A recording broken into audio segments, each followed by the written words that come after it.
Just a quick one today. 2 clips. Essentially, the US Air Force is going to shoot down the International Space Station through practical reference.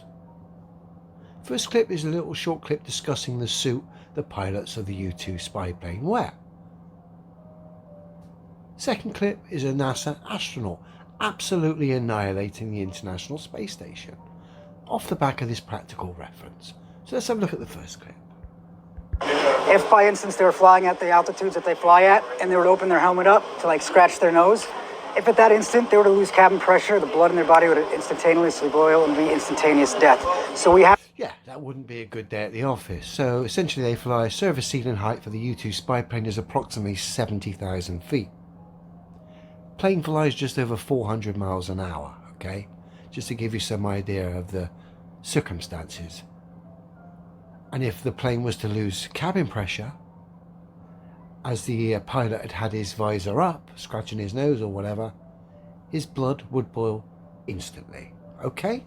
Let that just sink in. And now we come to NASA astronaut Don Pettit.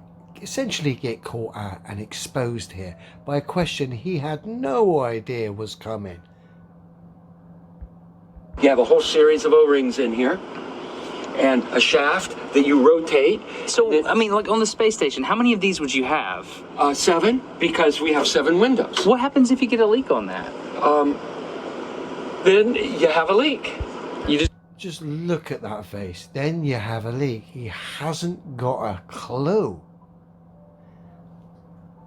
Bearing in mind, the U-2 pilot doing 400 mile an hour at 70,000 feet, if he had a leak and he didn't wear a protective suit like the people supposedly on the ISS don't, his blood would boil instantly.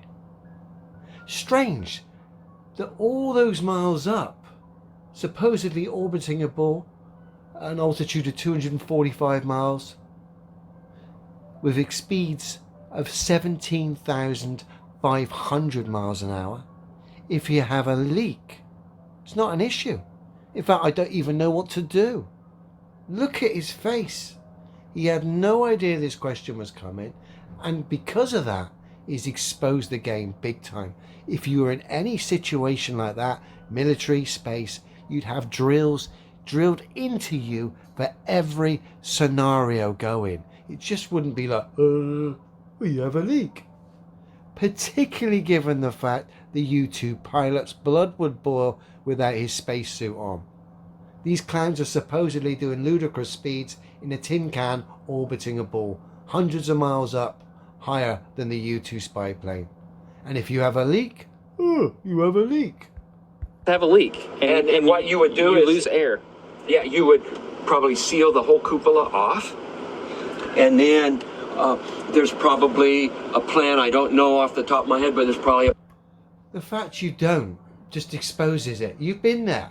You're an astronaut. This would have been drilled into you. You would have acted like that.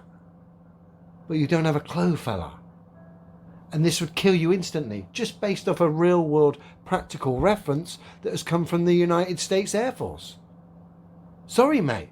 The United States Air Force, along with your stupidity, have just debunked the International Space Station. plan for replacing the mechanism might require a spacewalk. So my question is, My question is, why did NASA choose you as a frontman? Was it because of mockery? Probably, because you're not convincing, you're rather dopey. And just to show you how dopey this clown is, if this wasn't bad enough, him exposing the ISS for the fraud that it is, this man is stupid enough to put his name to this. Bear with me. This is supposedly a space photography. Look at the state of it. Look. This is all taken by Dopey, who doesn't have a clue if there's a danger in that you have a leak in the cupola or anywhere for that matter in the ISS. Doesn't have a clue what you'd do. Doesn't know what the procedure is for that, and doesn't know what would happen. Was quite happy to cash in off the back of these CGI looking images as supposedly real space photography. He's obviously stupid putting his name to this. He has to be. And of course, then we look at the footage. He is. He's quite clearly stupid. And so is anyone that believes this tosh at this point in time. Oh dear.